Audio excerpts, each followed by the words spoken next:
Hi everyone, welcome back to our channel. JavaScript की series को continue रखते हुए आज हम सीखेंगे यहाँ पर ऑब्जेक्ट्स के बारे में। तो जब मैंने आपको डेटा टाइप बताया तो उसके अंदर दो तरीके के डेटा टाइप्स थे, जिसके अंदर एक प्रिमिटिव डेटा टाइप्स और दूसरा था नॉन प्रिमिटिव डेटा टाइप्स। तो नॉन प्रिमिटिव डेटा टाइप्स में मैंने आपको दो चीज़ें स्किप करवाई थी उस टाइम, एरे और ऑब्जेक्ट। तो एरे हमने कवर कर लिया, ऑब्जेक्ट हम आज सीखेंगे। सो बेसिकली ऑब्जेक्ट्स होते क्या है, अगर कोई भी वैल्यू को हमें यहाँ पर की वैल्यू के पेयर में एक्सेस करना है तब हम यहाँ पर यूज़ करते हैं ऑब्जेक्ट का। ये भी basically multiple values, different types की डेटा टाइप्स की वैल्यूज़ को एक ही वेरिएबल के अंदर होल्ड करके रखता है, सिमिलर टू एरे। बट यहाँ पर हम उसको की वैल्यू के पेयर पे एक्सेस करते हैं। तो मैं अगर आपको एक लेके चलूँ पुराने एग्जाम्पल पे, जो कि था हमारे पास एरे का।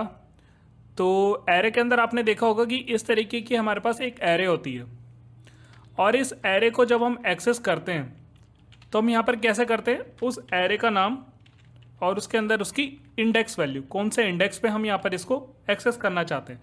बट वहीं अगर हम एक ऑब्जेक्ट को एक्सेस करते हैं ना, तो उसके यहाँ पर दो तरीके होते हैं। की वैल्यू के पेयर में हम उसको एक्सेस करते हैं। तो हमने बनाई थी एरे, अब हम बनाते हैं ऑब्जेक्ट। तो ऑब्जेक्ट की सिंपल आप डेफिनेशन देंगे, अगर आपको की वैल्यू के पेयर में एक्सेस करना वैल्यूज़ को, तो हम यहाँ पर यूज़ करते हैं ऑब्जेक्ट्स का। तो हम एक ऑब्जेक्ट बनाते हैं, और मैं एक ऑब्जेक्ट बना लेता हूँ यूज़र नाम से, और इस यूज़र नाम के ऑब्जेक्ट के अंदर मैं यहाँ पर एक की दूंगा। की क्या होती है, बेसिकली मान लो जब मैंने यहाँ पर एरे यूज़ करी थी, मैंने यहाँ पर एक स्ट्रिंग वैल्यू के लिए एरे यूज़ करी थी, और इस एरे के अंदर मैंने यहाँ पर दिया यूट्यूब, मैंने यहाँ पर दिया नेम, और यहाँ पर दिया चैनल। बट ये मुझे पता है कि मैंने यहाँ पर क्या वैल्यूज़ दी है, कि ये एक चैनल है और ये मेरा नाम है, ठीक है। और यहाँ पर मैंने कैटेगरी डिफाइन करी थी कि यूट्यूब की ये चैनल है। तो हमें ही पता है यहाँ पर कि हमने वैल्यू दी है, बट सामने वाले को जो इसको अंडरस्टैंड करेगा उसको नहीं पता कि किस तरीके की वैल्यूज़ है, ठीक है। तो इसको सिंपल बनाने के लिए हम यहाँ पर की वैल्यू का पेयर यहाँ पर यूज़ करते हैं, क्योंकि इसको भी पता चलना चाहिए ना कि ये क्या चीज़ है। ये बेसिकली एक चैनल है और ये बेसिकली एक नेम है। तो इस चीज़ को हम यहाँ पर क्या देते हैं, की नाम देते हैं। तो की क्या होती है, मैं यहाँ पर यूज़ करूँगा, अगर मैं यहाँ पर नेम यूज़ कर रहा हूँ तो मुझे अब इसकी वैल्यू देनी है। देखो ये होती है की, अब इसका वैल्यू मैं स्ट्रिंग में दे देता हूँ, मेरे नाम लिख लेता हूँ। अब ये क्या होता है, की वैल्यू का पेयर बनता है, इस चीज़ को हम बोलते हैं ऑब्जेक्ट। और ये आता किसके अंदर है, करली ब्रेसेस के अंदर। एरे हमारे पास कैसे आती थी, स्क्वायर ब्रैकेट्स के अंदर। ये हमारी ऑब्जेक्ट आती है करली ब्रेसेस के अंदर। तो इस तरीके से हम यहाँ पर एक डिफाइन करते हैं ऑब्जेक्ट को, जो कि की वैल्यू का पेयर होता है और ब्रैकेट से क्रिएट होता है, ठीक है। ये इसका मेन डिफरेंस है एरे और ऑब्जेक्ट के बीच में, ठीक है। तो हमने यहाँ पर एक ऑब्जेक्ट बनाया, इस तरीके से हम यहाँ पर एक ऑब्जेक्ट बनाते हैं। ये तो मैंने ऑब्जेक्ट बना दिया। अब इसका आपको रियल लाइफ सिंटेक्स दिखाता हूँ। लेट, आप कॉन्स्ट भी कर सकते हो, वो आपके ऊपर है। मैं यहाँ पर एक ऑब्जेक्ट बनाता हूँ, तो मैं आपको सिर्फ सिखा रहा हूँ कि यहाँ पर आएगा ऑब्जेक्ट का name equals to curly braces. अब मैं पूरा सिंटेक्स आपको बताता हूँ। अभी मैंने ऊपर जानबूझ के आपको पहले बना के दिखाया है, और ताकि मैं समझा सकूँ कि ये क्यों आ रहा है यहाँ पर। अब ये इसका सिंटेक्स है। यहाँ पर ऑब्जेक्ट का नाम आ जाएगा इक्वल्स टू करली ब्रेसेस, और करली ब्रेसेस के अंदर यहाँ पर आएगी की, जो कि 1 हो सकती है, की 1, और उस की 1 का वैल्यू भी 1 होगी, ठीक है। अगर फर्स्ट की है तो फर्स्ट वैल्यू होगी उसकी। कॉमा करता हूँ, यहाँ पर की 2 कुछ भी हो सकती है और उसकी वैल्यू भी कुछ भी हो सकती है, ठीक है। यहाँ वो की आएगी जिसको हम यहाँ पर एक्सेस करना चाहते हैं, जिसका नाम देना चाहते हैं। जैसे ये कि ये वैल्यू किसके लिए डिफाइन हो रही है, इस की के लिए, नेम के लिए। तो यहाँ पर आएगा नेम और उसकी वैल्यू जो हम यहाँ पर सेट करेंगे। तो ऐसे मल्टीपल जब हम यहाँ पर वैल्यूज़ डालेंगे तब इसका बनता है एक ऑब्जेक्ट। और इसके बाद अगर आप वैल्यू को देते हो एक और वैल्यू, तब हम यहाँ पर कॉमा से उसको सेपरेट करते हैं, जैसे हम एरे में यहाँ पर कॉमा से सेपरेट कर रहे थे। तो इस तरीके से हम यहाँ पर इसको लिखते हैं। अब इसका ये स्टैंडर्ड सिंटेक्स है कि आप इसी तरीके से आप एक ऑब्जेक्ट को बनाएं, ठीक है। आप एक लाइन में भी लिख सकते हो, बट वो कन्फ्यूजिंग होता है। तो ये इसका स्टैंडर्ड फॉर्मेट होता है ऑब्जेक्ट का। इसी तरीके से हम यहाँ पर एक ऑब्जेक्ट बनाते हैं। तो मैंने यहाँ पर एक नेम नाम का की बनाया और उसकी वैल्यू दे दी। अब मैंने एक और की बनाता हूँ एज नाम की, ठीक है। अब इसके अंदर एज डाल देते हैं मैं, ठीक है। मैं लेट्स एग्जांपल एक 30 मैंने एक एज डाल दी, ठीक है। ये इंट वैल्यू है। मैंने ऊपर स्ट्रिंग ली थी इंट वाली, आप कुछ भी ले सकते हो, फ्लोट वगैरह जो आपको यूज़ करनी है आप वो कर सकते हो, बिग इंट फ्लोट सब। अब एक ले लेता हूँ मैं कंट्री, ठीक है, कंट्री मैंने ली यहाँ पर और इसको भी मैंने दे दिया एज अ स्ट्रिंग में, ठीक है।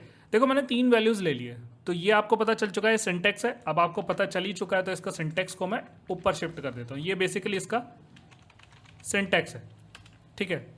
यहाँ पर आ गया सिंटेक्स एरर ऑटो कंप्लीट में, मैं इसको सिंटेक्स कर देता हूँ, ठीक है। ये आ गया। अब मुझे यहाँ पर क्या करना है, इसको एक्सेस करना है, की वैल्यू के पेयर को एक्सेस करना है। एक्सेस कैसे करेंगे, कंसोल डॉट लॉग। अब इसका ना एक तरीका होता है इसको एक्सेस करने का, एक्सेस होता है की के नेम से। अब यहाँ पर मुझे इंडेक्स नहीं डालना है, सिर्फ मुझे की डालनी है। तो की क्या होगी, उसका की आप कुछ भी रख सकते हो अपने अकॉर्डिंग, जो भी आपको समझ आएगा। अब देखो ये जो एरे थी ना, इसमें मुझे समझ नहीं आ रहा था कि ये किस चीज़ के लिए कौन सी वैल्यू, बट यहाँ मेरे को समझ आ रहा है कि भाई नेम के लिए ये वैल्यू है, एज के लिए ये वैल्यू है, कंट्री के लिए ये वाली वैल्यू है। तो इस तरीके से हम यहाँ पर एक ऑब्जेक्ट डिफाइन करते हैं की वैल्यू के पेयर पे। मैं जानबूझ के इसलिए रिपीट कर रहा हूँ तो आपको ये समझ आ जाए। अब इसको कराते हैं प्रिंट, इसको करते हैं एक्सेस। तो मैं यहाँ पे लिखूंगा उस ऑब्जेक्ट का नाम, जैसे हम एरे का नाम लिखते थे, और हम क्या करते थे एरे में ऐसे ब्रैकेट से। बट इसको एक्सेस करने के 2 तरीके। पहला तरीका मैं आपको बताता हूँ, इसको हम करते हैं डॉट नोटेशन, डॉट से इसको एक्सेस करते हैं और उस की का नाम लिखना जो भी आप इसको एक्सेस कराना चाहते हो। सेव कर लिया मैंने इसको, ब्राउजर पे आता रिफ्रेश करता है, ये कहता है कि वैल्यू 1 इज़ नॉट डिफाइन, ये इस वाले को बता रहा है। इसको कर देते हैं कमेंट, चलता हूँ और रिफ्रेश करता हूँ तो यहाँ पर मेरी वैल्यूज़ आ चुकी है, ठीक है।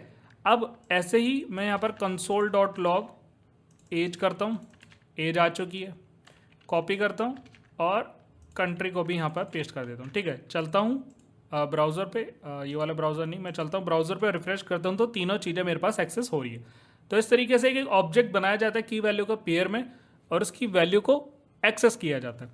अगर मैं यहाँ पर सिंपल पूरे ऑब्जेक्ट को प्रिंट कराना चाहूँ तो मैं यहाँ पर लिखूँगा कंसोल डॉट लॉग और उस पूरे ऑब्जेक्ट को यहाँ पर डाल दूंगा। सेव करता हूँ, रिफ्रेश करता हूँ तो सारी वैल्यू एज एन ऑब्जेक्ट आ गई। देखा इसका आपने सिंटेक्स भी देखा होगा, इसी तरीके से ही मुझे वैल्यू दे रहा है। जैसे यहाँ पर मैंने वैल्यू आप देख रहे होंगे ना कैसा आउटपुट आया है, वही तो आउटपुट मैंने यहाँ पर भी डाला था इसी तरीके के अंदर। तो यही होता है हमारे पास एक ऑब्जेक्ट जो हमारी ऑब्जेक्ट के अंदर वैल्यू देता है, ठीक है। अब इसका हम टाइप देख सकते हैं कि टाइप क्या है। तो टाइप कैसा आता है, टाइप ऑफ है। ये टाइप ऑफ क्या बताएगा भाई, ये एज एन ऑब्जेक्ट है, ठीक है, जो कि की वैल्यू के पेयर में आपको वैल्यू दे रहा है। तो इसको हम बताते हैं एज एन ऑब्जेक्ट। तो हमने यहाँ पर देखा कि ऑब्जेक्ट कैसे क्रिएट होता है, की वैल्यू का मैंने यहाँ पर पेयर दिखाया आपको, और पहला तरीका दिखाया कि इस तरीके से डॉट नोटेशन से हम इसको एक्सेस कर सकते हैं, ठीक है। मैं यहाँ पर लिख देता हूँ डॉट नोटेशन, ठीक है। मैं इसको कमेंट भी कर देता हूँ। दूसरा तरीका वो हार्डली यूज़ होता है, बट जो अब आप यूज़ करोगे ना प्रोडक्शन वर्ल्ड में तो आप इस डॉट का यूज़ करोगे। सेकंड तरीका क्या होता है, मान लो अगर आपका ये जो की है वो डायनामिक है, आप डायनामिक की बनाना चाहते हो। मान लो अगर इसका जो नेम है कुछ ऐसा आ गया, फुल स्पेस नेम, ठीक है। मैं यहाँ पर अपने यूट्यूब का नाम डाल देता हूँ, ठीक है। फुल नेम आ गया कि भाई ये है, ऐसा भी आप यहाँ पर डाल सकते हो, या आप डाल सकते हो कि चैनल नेम, ठीक है। अब इसको आप एक्सेस करो, ये आप एक्सेस कर ही नहीं सकते, इसका कोई तरीका ही नहीं है एक्सेस करने का। डॉट से तो आप इसको एक्सेस कर ही नहीं सकते हो, कैसे करोगे, इसके बीच में तो एक स्पेस बन जाएगा। अगर मैं यहाँ पर चैनल स्पेस को यहाँ पर एक्सेस करूँगा तो यहाँ पर तो ये नेम अलग हो गया ना। ब्राउज़र पे जाता हूँ तो ये बता रहा है syntax error, unexpected identifier name, ऐसा तो कुछ है ही नहीं। तो इस चीज़ के लिए हम यहाँ पर इसको भी एज अ सिंगल कोट्स या डबल कोट्स में ऐड कर देते हैं। अभी के लिए मैं सिंगल कोट्स ले लेता हूँ ताकि डबल कोट्स में आपको वैल्यू देख सके। ये अगर आपको डबल कोट्स ही लेने तो आप यहाँ पर डबल कोट्स भी ले सकते हो, ठीक है। अब ये एक्सेस हो जाएगा, अब ये पूरी फुल एक की बन चुकी है। अब इसको एक्सेस हम ऐसा नहीं कर सकते हैं, अभी भी डॉट से तो एक्सेस होगा नहीं। इसको हम यहाँ पर कैसे करेंगे, ब्रैकेट नोटेशन से, जैसे हम एरे में करते थे। अब इसके अंदर आपको सिंगल या डबल कोट्स लेना और उस की का नाम ले देना, ठीक है। सेव करता हूँ, रिफ्रेश करता हूँ, ठीक है। तो आपने इस चीज़ को भी एक्सेस कर लिया। तो इस तरीके से हम यहाँ पर डायनामिक कीज़ को, मतलब कुछ भी आ सकती कीज़, जब आप एक ऐसा प्रोग्राम बना दो कि इसके अंदर डायनामिक कीज़ आ जाएं, एपीआई बना दो, तो हम यहाँ पर यूज़ करते हैं इसका ब्रैकेट्स का, तो इसको बोलते हैं ब्रैकेट नोटेशंस। मैं कॉपी कर लेता हूँ इसको और यहाँ पर मैं डाल लेता हूँ ब्रैकेट नोटेशंस। ठीक है, ये थे दोनों तरीके इसको एक्सेस करने के। ये हमने कर लिया, ऑब्जेक्ट बनाया कैसे, उसकी वैल्यू को हमने यहाँ पर एक्सेस कर लिया। नेक्स्ट इसके अंदर चलते हैं, एक यहाँ पर एक एरे बनाते हैं, यहाँ पर एक ऑब्जेक्ट बनाते हैं। उसके अंदर क्या करेंगे, वैल्यू को ऐड करेंगे। अब जरूरी नहीं है कि आपने ऑब्जेक्ट बना लिया तो उसको आप मॉडिफाई नहीं कर सकते, आप उसको ऐड भी कर सकते हो, अपडेट भी कर सकते हो और डिलीट भी कर सकते हो। जैसे हम एरे के अंदर भी कर सकते थे, एरे पुश पॉप, ये सारी चीज़ें हमने ऐड करा, उसको हमने पॉप करा, शिफ्ट करा, अनशिफ्ट करा। ऐसे हम यहाँ पर इसकी वैल्यूज़ को अपडेट भी कर सकते हैं, जैसे हम लेट के अंदर रीडिफाइंड करते थे वैल्यूज़ को। ठीक है, वैसी चीज़ हम यहाँ पर कर सकते हैं। तो कैसे करेंगे, मैंने एक ऑब्जेक्ट बना लिया स्टूडेंट नाम से, और स्टूडेंट नाम के ऑब्जेक्ट के अंदर मैंने नेम दे दिया। ठीक है, और मैं यहाँ पर नेम खुद का ही दे देता हूँ। इसके बाद देखो, आपको कॉमा तो तब लगाना है जब आपके पास एक और वैल्यू हो। जब आपके पास वैल्यू एक और है ही नहीं तो उस चीज़ को हम यहाँ पर क्या ही लगाएं, कॉमा को। ठीक है, देखो ये है, और इसको मैं एक्सेस कर लेता हूँ। तो मैं कंसोल यहाँ से कॉपी कर लेता हूँ और इस पर कंसोल को पेस्ट कर लेता हूँ, और यहाँ पर मैं स्टूडेंट पूरे को यहाँ पर प्रिंट मार देता हूँ। ठीक है, तो एक ऑब्जेक्ट आ गया मेरे पास, नेम शुभम। अब मान लो मुझे इसके अंदर कुछ और वैल्यूज ऐड करनी है। मान लो आपने एक ऑब्जेक्ट बनाया है और आगे जाके आपको उसके अंदर कुछ और वैल्यू कर रहे हो, और वो ऑब्जेक्ट आपका कहाँ है आपको पता ही नहीं है उस फाइल का। ठीक है, मल्टीपल फाइल्स होती हैं जब प्रोडक्शन पे आती है, तो आपने ये फाइल इंपोर्ट करी हुई है और आपको पता ही नहीं है कि भाई आपको ऑब्जेक्ट के अंदर कुछ और भी वैल्यूज़ डालनी है। तो आप वहाँ पर जाके नहीं करना चाहते हो, आप डायरेक्ट आप एक्सेस करना चाहते हो। तो कैसे होता है इसके अंदर, हम सबसे पहले हम ऐड सीखेंगे। तो स्टूडेंट नाम के ऑब्जेक्ट को पकड़ा और डॉट लगाकर आपको लिखना है यहाँ पर एज। मैं यहाँ पर एज डाल रहा हूँ, तो एज ले लेते हैं 21। ठीक है, इस तरीके से आप यहाँ पर क्या कर सकते हो, इसके अंदर एज लिख सकते हो। तो अब रिफ्रेश करता हूँ तो इसके अंदर एज भी आ गई।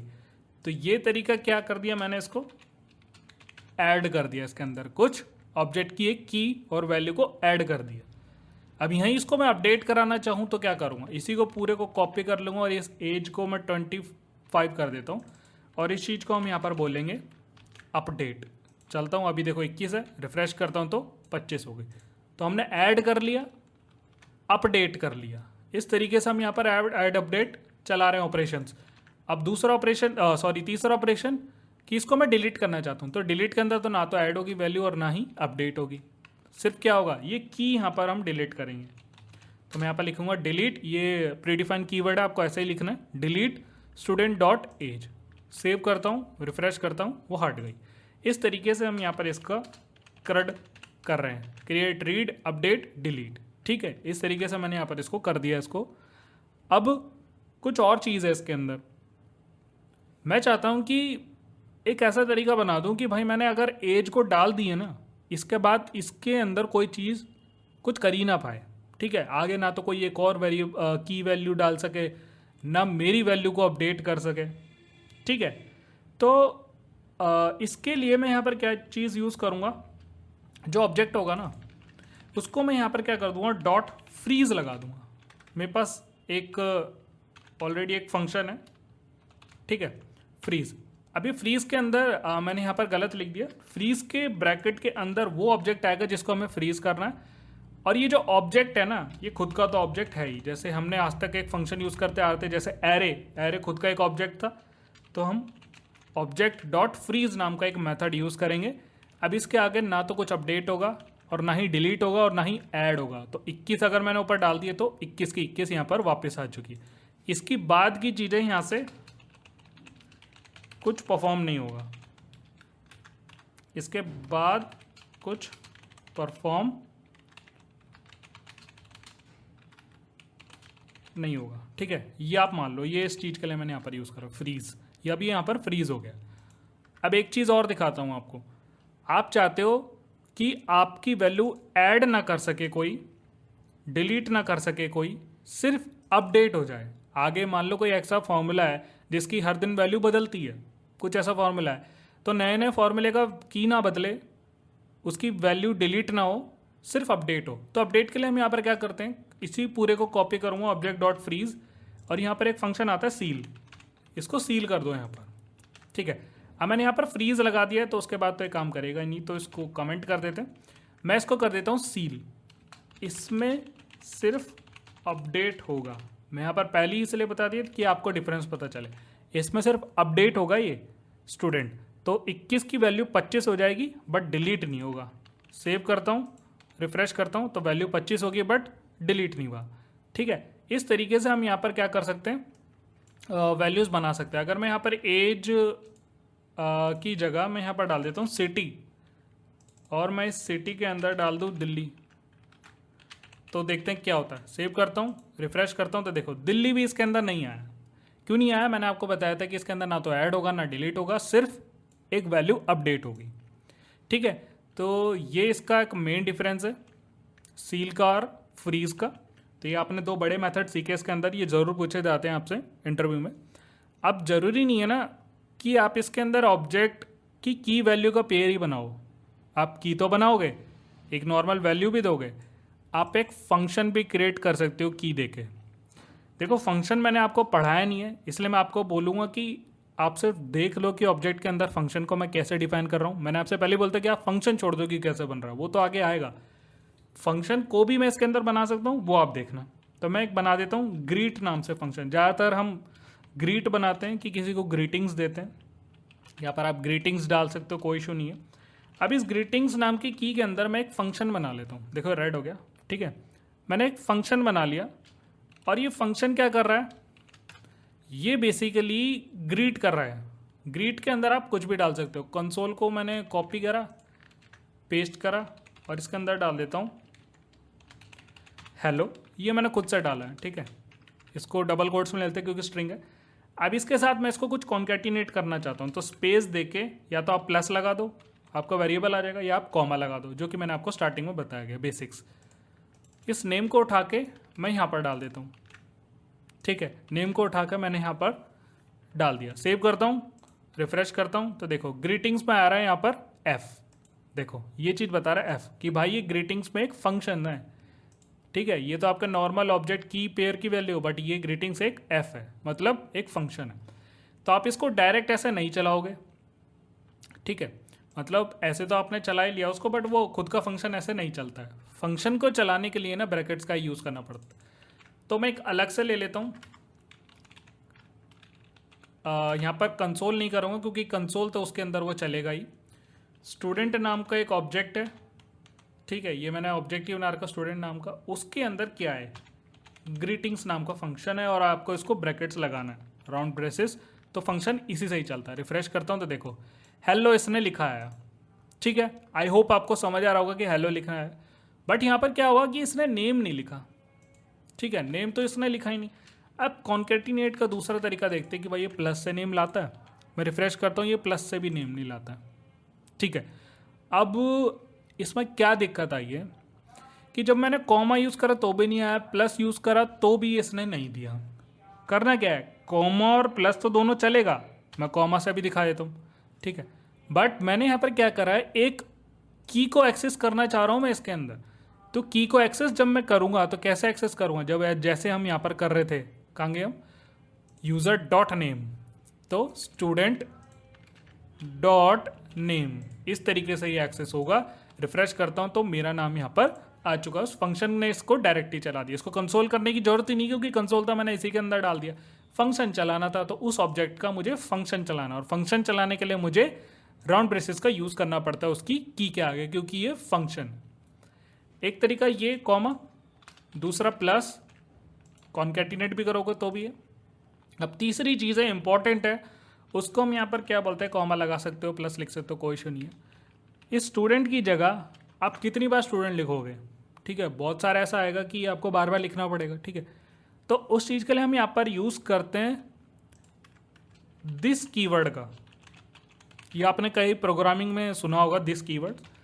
तो ये क्या करता है, बेसिकली ये जो करंट क्लास का ऑब्जेक्ट है ना, ये जो ऑब्जेक्ट बन रहा है, करंट ऑब्जेक्ट का एक इंस्टेंस क्रिएट कर देता है। मान लो अगर मैं यहाँ पर दिस लिखूँ और यहाँ पर स्टूडेंट लिखूँ, बात एक ही है। सबसे सिंपल तरीका जो मैंने इतने सालों में सीखा है कि कुछ मत समझो आप, कुछ भी किसी की बातों में मत आना कि दिस ये होता है, दिस वो होता है। इतना मान लो कि जो आपको ऑब्जेक्ट बना है ना, ये ऑब्जेक्ट बना है, इसकी जगह अगर आप यहाँ पर दिस लिख दोगे ना तो वही बात है, ठीक है।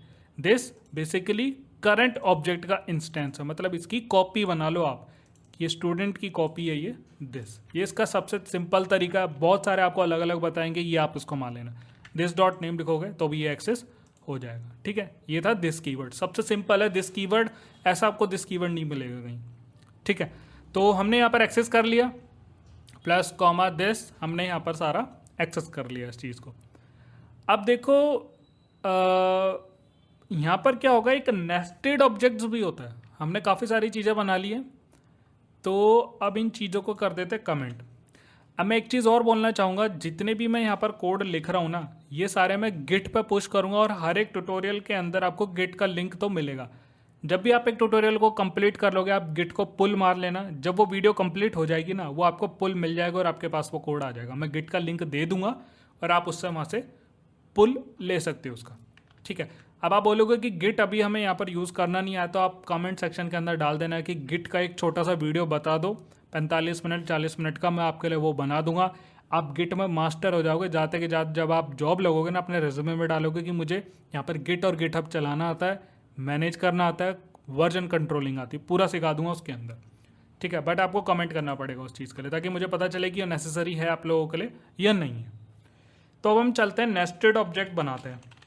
हम बोलते हैं इसको नेस्टेड ऑब्जेक्ट। एक ऑब्जेक्ट के अंदर एक और ऑब्जेक्ट को डालना, ठीक है। एक ऑब्जेक्ट के अंदर एक और ऑब्जेक्ट को डालना, मतलब कि एक की के अंदर एक और की को पास कर देना, एक की के अंदर एक और ऑब्जेक्ट को बना देना।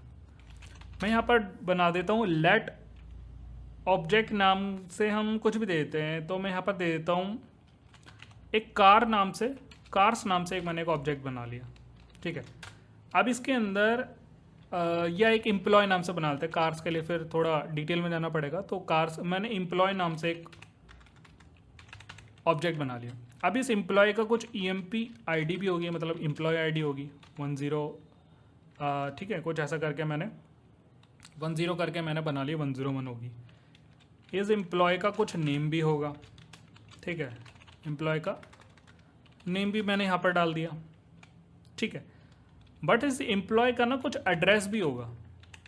अब एड्रेस एक ऐसी चीज़ है जिसके अंदर आपका पिन कोड भी आता है, आपका सिटी भी आता है, आपका स्टेट भी आता है। तो तीन चीज़ों को कैसे एक्सेस करोगे, ठीक है।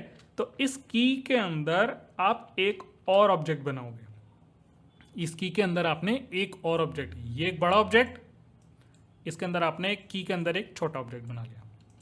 अब इसके अंदर आप की वैल्यू का पेयर चलाओगे, स्टेट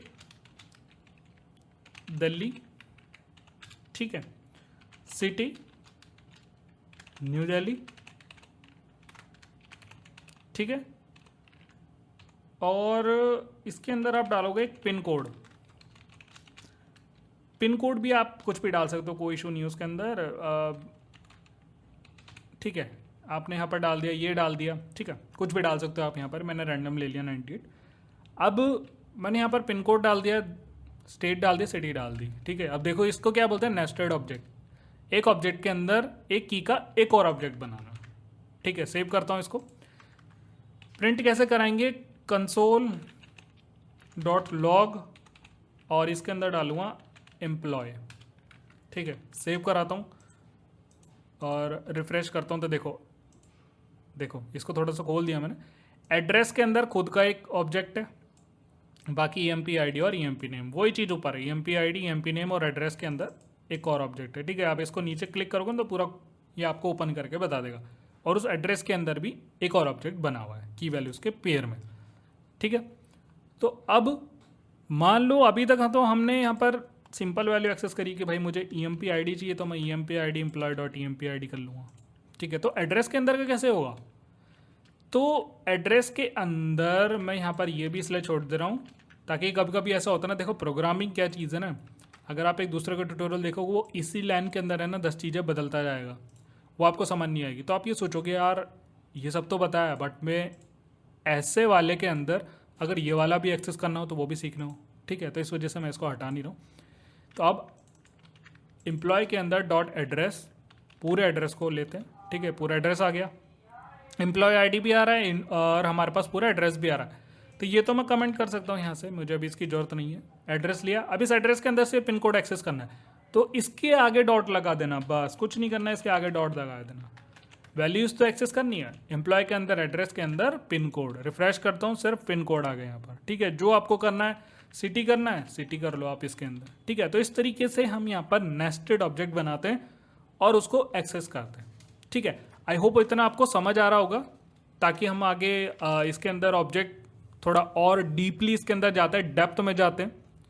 तो नेस्टेड ऑब्जेक्ट हो गया है, इसको भी कर लेते हैं हम यहाँ पर। सेव कर लिया मैंने इसको, ठीक है। मैंने कमेंट करके इसको सेव कर लिया। अब देखो, अब हम बनाते हैं एरे ऑफ ऑब्जेक्ट। जब हम एपीआई में काम करते हैं ना, तो कभी कभी ऐसा होता है कि जो ऑब्जेक्ट आता है ना, वो एज एन एरे भी आ जाता है। वैल्यू ऑब्जेक्ट तो होता है, उसके अंदर ऑब्जेक्ट वैल्यू होती है, बट एज एन एरे भी आ जाती है। उसको हम जेसन भी बोल देते हैं कभी कभी, ठीक है। बट जेसन थोड़ा अलग होता है, उसका सिंटैक्स भी थोड़ा अलग होता है, थोड़ा सा ही अलग होता है इसके अंदर। बट एरे ऑफ ऑब्जेक्ट ये पढ़ना जरूरी है। आपसे पूछेगा एरे ऑफ ऑब्जेक्ट क्या होता है।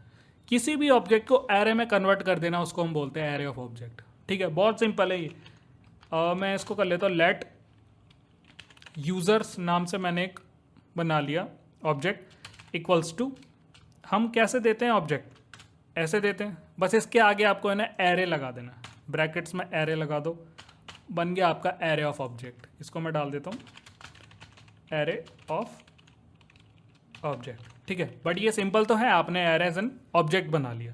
इसको दूसरा वर्ड भी बोलते हैं array as an object. Array of object बोलेगा, कंफ्यूज ना हो जाए इंटरव्यू में, आपको बोलेगा एरे एज एन ऑब्जेक्ट।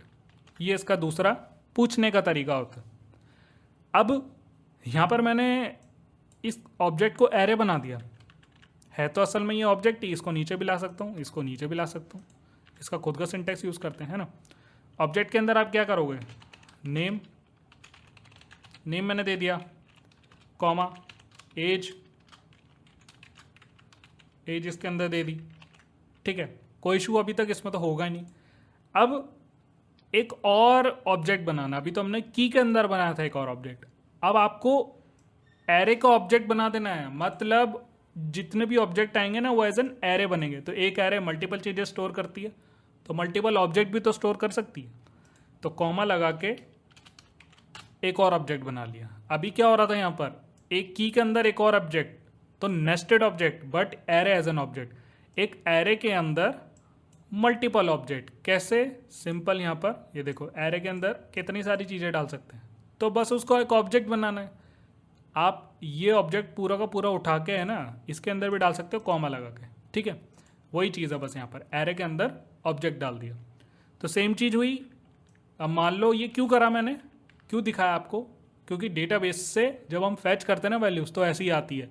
एक से ज़्यादा वैल्यूज़ ही तो होंगी, मैं सिर्फ एक बंदे के लिए थोड़ी डेटाबेस चलाऊंगा, हज़ारों लोग होंगे, लाखों लोग होंगे, तो इस तरीके से आता है डेटा। तो की तो सेम रहती है, पर हर एक बंदे का अलग अलग डेटा आता है। यहाँ पर मैं कुछ भी कर लेता हूँ, नाम मुकेश नाम दे देता हूँ, मुकेश की एज में 40 डाल देता हूँ, ठीक है। ये एक्सेस करना है मेरे को, तो इसको हम बोलते हैं एरे ऑफ ऑब्जेक्ट। कितने सारे यहाँ पर ऑब्जेक्ट हो गए, 2 ऑब्जेक्ट हो गए एक एरे के अंदर, ठीक है। इसको एक्सेस कैसे करते हैं, मैं यहाँ पर लिखूँगा console.log और ये यूज़र्स नाम का जो ऑब्जेक्ट है उसको लिखूँगा सबसे पहले, ठीक है। अब ये तो एरे है, तो एरे कैसे एक्सेस होती है, ब्रैकेट से, ठीक है। एरे किससे एक्सेस होती है, ब्रैकेट से। अब इस ब्रैकेट के अंदर कितने इंडेक्स होंगे, जैसे यहाँ पर पहले इंडेक्स पे ये, दूसरे इंडेक्स पे ये, पहले इंडेक्स पे ये है, दूसरे इंडेक्स पे ये वाला ऑब्जेक्ट है, ठीक है।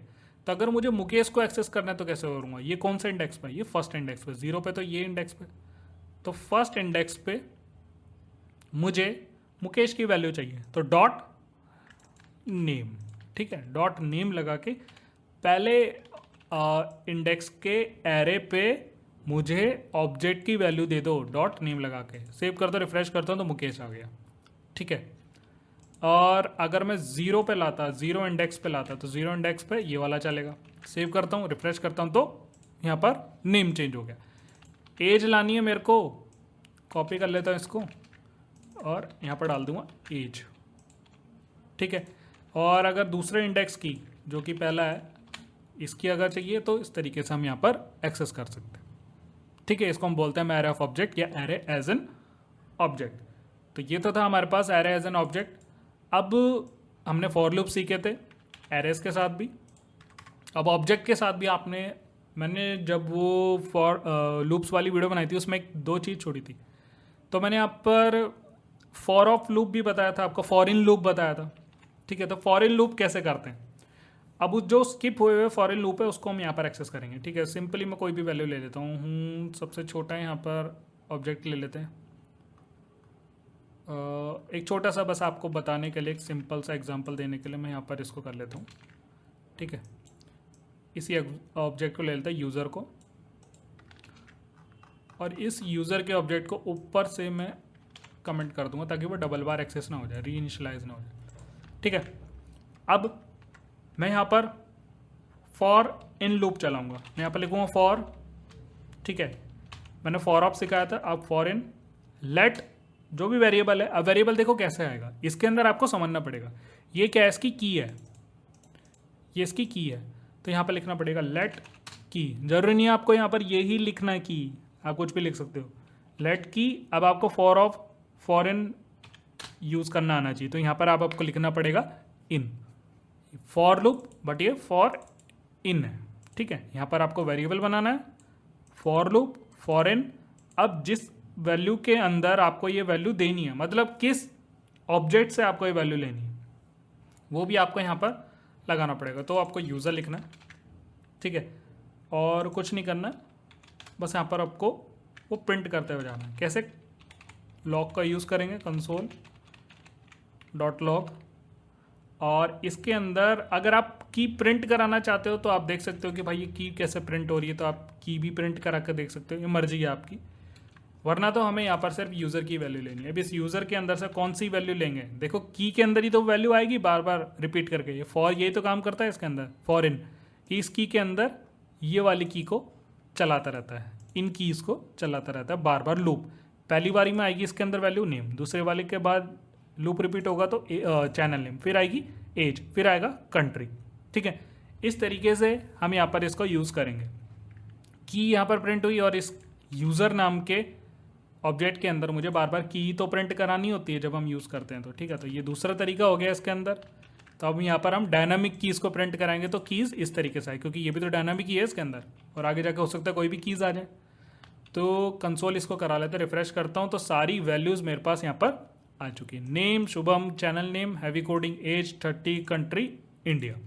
तो इस तरीके से हमने यहाँ पर फॉर लूप का यूज़ करके सारी कीज़ भी प्रिंट करा ली और उसकी वैल्यूज़ भी। ये ज़रूरी नहीं है, ये तो मैंने आपको दिखाया बस कि की कौन सी है उसकी, आपको बस उसको ऑब्जेक्ट लेना और की को प्रिंट करा दे जाना। और उस की के अंदर क्या आ रही है, बारी बारी करके यही वैल्यू आ रही है, नेम, चैनल नेम, एज। तो हम वैसे क्या करते थे, कंसोल ऑब्जेक्ट और उसके अंदर उसकी की वैल्यू। तो की के अंदर तो फॉर लूप बार बार ला ही रहा है ना, कभी नेम ला रहा है, चैनल नेम ला रहा है, डायनामिक वैल्यू ला रहा है, और ब्रैकेट्स नोटेशन का यूज़ करा ताकि डायनामिक वैल्यू आ जाए। इसलिए मैंने आपको बताया था वो डायनामिक वैल्यू आती रहेगी उसके अंदर अलग अलग।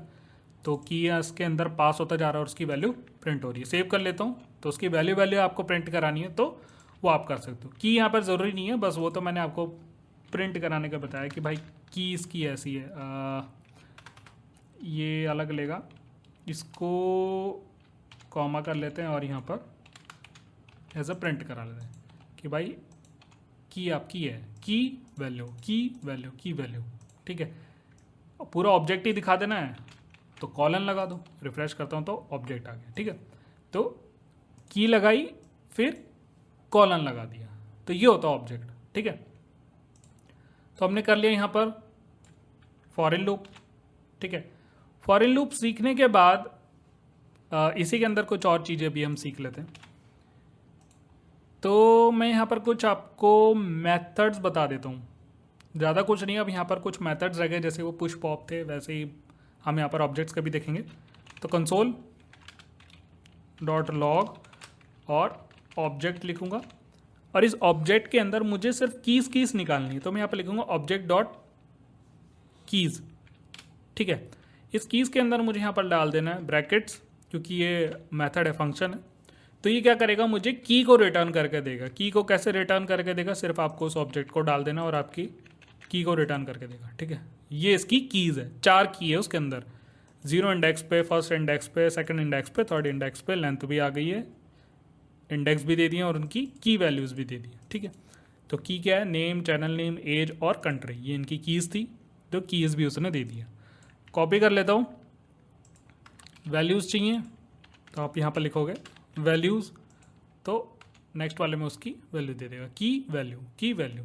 ठीक है, अब पूरा ही चाहिए आपको, तो आप यहाँ पर करोगे एंट्रीज कि कितनी एंट्रीज हुई हैं उसके अंदर, ये प्रीडिफाइंड मेथड है। ठीक है, तो अब देखो यहाँ पर आया array to array array array. ठीक है, हर एक के अंदर यहाँ पर एरे ही तो बन के आएगी, कीज वैल्यू बेसिकली की वैल्यू की एरे ही तो रिटर्न करके देगा मेरे को, ये इसका स्वभाव है, ये इसका स्ट्रक्चर ऐसा बना रखा है कि ये जो एंट्रीज है ना, ये बेसिकली एज अ एरे में रिटर्न करके देता हूँ मुझे वैल्यू, की वैल्यू का पेयर जो है एरे में रिटर्न करके देता है। तो 0 इंडेक्स पे नेम है की और उसकी वैल्यू है शुभम। ठीक है, उसका अंदर का भी दे दिया इसने 0 इंडेक्स और 1 इंडेक्स। ठीक है, तो और फर्स्ट इंडेक्स पे 0 पे चैनल नेम और दूसरे पे हैवी कोडिंग, तो ये 0 पे चैनल नेम बता रहा है और दूसरे पे हैवी कोडिंग बता रहा है। तो इस तरीके से इसने इसकी एरे बना कर दे दी। फ्रीज मैंने आपको बता दिया, सील मैंने आपको बता दिया, ये सारी चीज़ें हो गई है। तो कुछ एक एडवांस चीज़ आपको दिखा देता हूँ, सिर्फ आपको देखने की, कुछ नहीं है, सिर्फ आपको देखना है उसको। मैं बस आपको एक एग्जांपल बताता हूँ। जब आपने API देखी होगी, अगर आपने नहीं भी देखी है तो भी कोई इशू नहीं है, मैं बस एक ऐसा एग्जांपल दिखा रहा हूँ कि API दिखती कैसे। तो मान लो एक API आता है, उसका ना एक रिस्पॉन्स होता है, जब भी आप इंस्पेक्ट में खोलते हो, कुछ भी चीज़ें खोलते हो, तो आप उसका एक रिस्पॉन्स देखते हो, एज एन ऑब्जेक्ट में होता है। तो यहाँ पर क्या लिखा होता है, एक मैसेज होता है, सक्सेस का मैसेज क्या होता है उसके अंदर, कि वो ट्रू है, API ट्रू हो गई है या फॉल्स हो गई है। उसके अंदर एक मैसेज भी लिखा आता है कि डेटा फेच्ड सक्सेसफुली, ये होता है API। दूसरा, उसके अंदर कुछ डेटा होता है, वो डेटा कैसा आता है आपके पास, वो सारा डेटा एज एन कुछ भी आ सकता है कि ID हो गई है 101, ठीक है, नेम हो सकता है।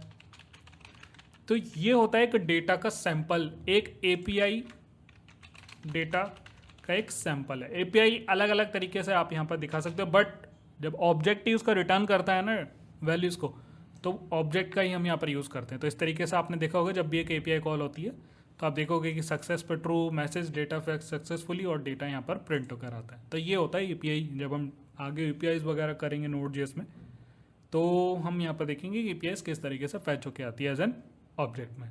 अगर इसके बाद भी आपको कुछ भी डाउट रहेगा तो मुझसे कमेंट सेक्शन के अंदर ज़रूर पूछना। सो इस वीडियो में इतना ही। Thank you so much.